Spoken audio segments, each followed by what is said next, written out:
Incentivi all'esodo, inserimenti lavorativi nel gruppo LVMH e a definire, d'intesa con i sindacati, ulteriori azioni per la riqualificazione e il ricollocamento dei 212 dipendenti diretti del Fondaco dei tedeschi. Raggiunto al tavolo mediato dall'unità di crisi di Veneto Lavoro, l'accordo di conclusione della procedura di licenziamento collettivo avviata a novembre da DFS Italia non ha però ancora chiuso la vicenda. Sono circa 70 i lavoratori per i quali è necessario ancora definire delle soluzioni certe, quindi abbiamo previsto per i prossimi giorni dei tavoli di confronto con i diversi attori che gravitano nel sistema degli appalti o comunque nel sistema che si riferisce a questa struttura. L'emergenza occupazionale creata dalla chiusura del cosiddetto polo del lusso ai piedi del ponte di Rialto è uno dei tavoli di crisi in cui è impegnata nel veneziano l'unità di Veneto Lavoro, a partire dalla Superjet di Tessera, 115 dipendenti, e l'attività bloccata dopo che il pacchetto azionario russo, che costituiva il 49% della società,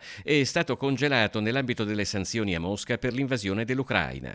Superjet è una situazione particolarmente delicata, abbiamo questi attori, questo fondo Markup che da un anno e mezzo vuole entrare nella proprietà di Superjet, la situazione però è ancora bloccata dal CSF, dal Comitato di Sicurezza Finanziaria. Nel mondo degli affari le opportunità non durano troppo a lungo. Quanto tempo abbiamo qui? Sono state date più volte scadenze portate avanti, le scadenze oggi guardano ad un orizzonte abbastanza ristretto. A Santa Maria di Sala invece l'amministrazione straordinaria con 3 commissari della Speedline sta entrando nel vivo. Come Regione del Veneto abbiamo organizzato un incontro che precede quello che si terrà il 28 presso il Mimit, perché anche questo è un tavolo nazionale.